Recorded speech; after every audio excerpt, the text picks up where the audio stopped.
Using categories and periods is a useful way to organize your forms, documents, and document requests. You'll find periods and categories here underneath forms and documents. You'll also see periods underneath the scheduled managed courses here underneath right above the update scheduled courses. So the periods are just like the ones used in the scheduled courses. They're exact same list, and you can name any period and then give it a beginning and ending date. You might want to use this for forms in order to designate a group of forms as having been used at a certain time for a certain semester. You might want to do the same thing with documents. However, a lot of times with documents, those particularly the ones that you want to use from semester to semester, you don't need to put a date, don't put a period on, because they'll never expire, for instance. The other thing you want to take advantage of are the categories. And categories allow you to more easily organize your forms and documents. And you can use as many categories as you need and be as detailed as you need. So instead of just saying, I want to have all of my site documents, that might be sufficient, but you might have several kinds of site documents. So maybe you want to have a site policies and procedures. And so you'll actually go in and create kind of these more narrow classifications of these documents.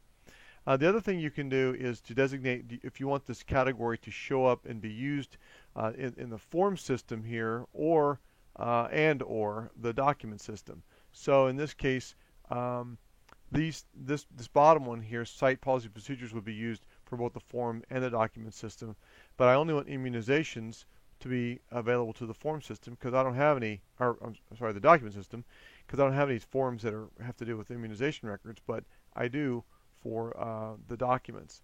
And you set these up when you create the category. So you just type in the category name here, and then you can say I want this to be available to forms, yes, no, documents, yes, no, and then hit create category. You can also change those by clicking on the actual category itself. So let's say we do not want site policies and procedures to be part of the form system.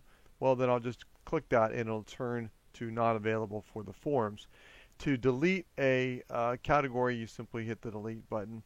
We encourage you not to delete categories that are currently being used by your forms and documents. You can set them as inactive though, so they don't show up in any lists later on.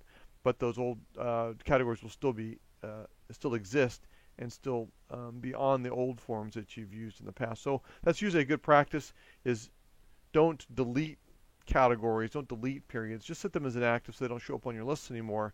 And that way the old documents and the old forms that use those periods and categories will still have access to display them. Okay, and now in the other part of this forms and documents area here, in both forms, documents, and document requests, you can assign these periods and categories. So let's say I want to just look at my student evaluation categories, documents, or in this case forms, then I just select that as well. And if I only want to see those that are for fall 2016, now I'm just seeing the documents that correspond to those periods and categories. So if you have a lot of documents or you collect them over the years, or a lot of forms, this is a quick and easy way to easily categorize and filter by form, by period and category, and both in the forms, same thing in the documents as well as the document requests that you create. So say I just wanted to see my site documents, I will then click on that and it will show me those here as well.